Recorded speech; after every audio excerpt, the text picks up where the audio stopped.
10 pro tips to building your first form, an instructional guide to mastering the workforce form builder. Tip number 1, components. Workforce includes an entire collection of pre-built components, and our component manager allows you to review each component and add it to your form as needed. These are a great way to learn how to build forms and can save you many hours of work. You can also save your own components for future reuse.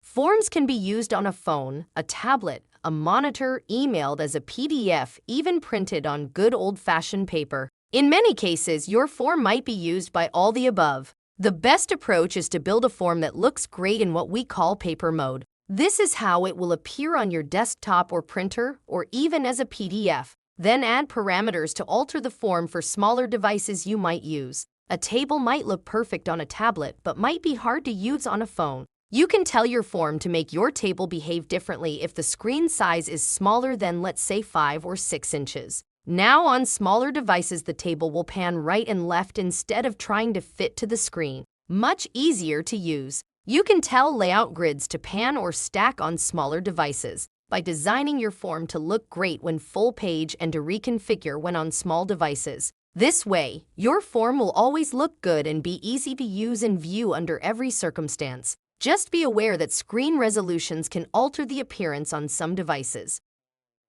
Tip number 3, learn how to use containers. Containers are great for building complex structures quickly and for building sections of your form that contains multiple items. You can use tables to build invoices and spreadsheet-like structures and can add calculations to sum and count columns within your table. Use the dynamically add rows option to allow your table to automatically add rows as needed. Layout grids allow you to group or lay out how you want your questions asked. This way, you can arrange for things like city to have its own line, and then state and zip code to be on a separate line below. You can combine layout grids by removing the space above and below the grid, which will make them appear as one solid grid, even though row 1 has only 1 column and row 2 has 3. Here you can see customer name in the first row, and then last first and middle initial make up the second. Check out the different grid options for how captions are handled or eliminated. You can even center items easily to make your form application-like.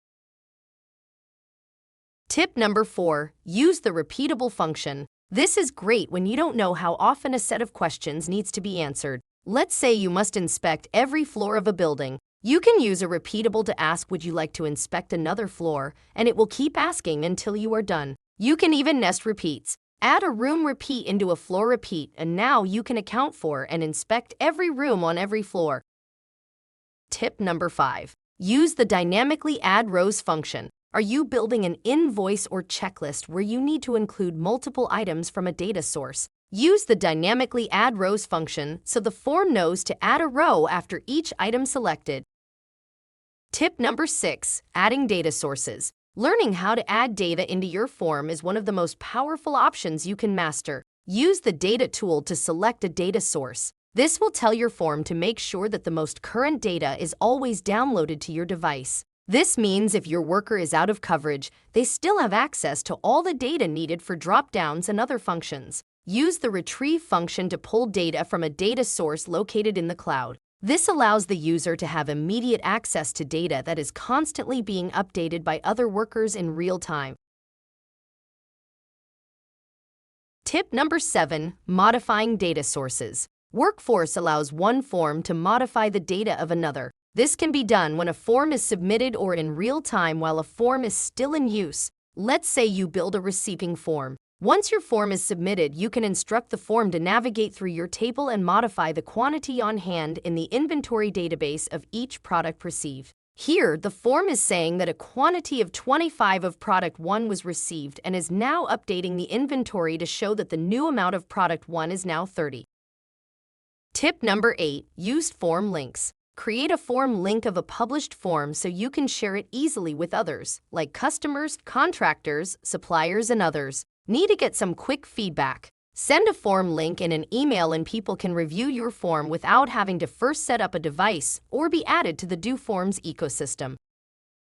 Form links can also be embedded into websites and social media. Form links use credits, and a credit is only charged if a form is submitted. Tip number 9, use auto stamps. This option allows you to add things like location and time stamps into your form.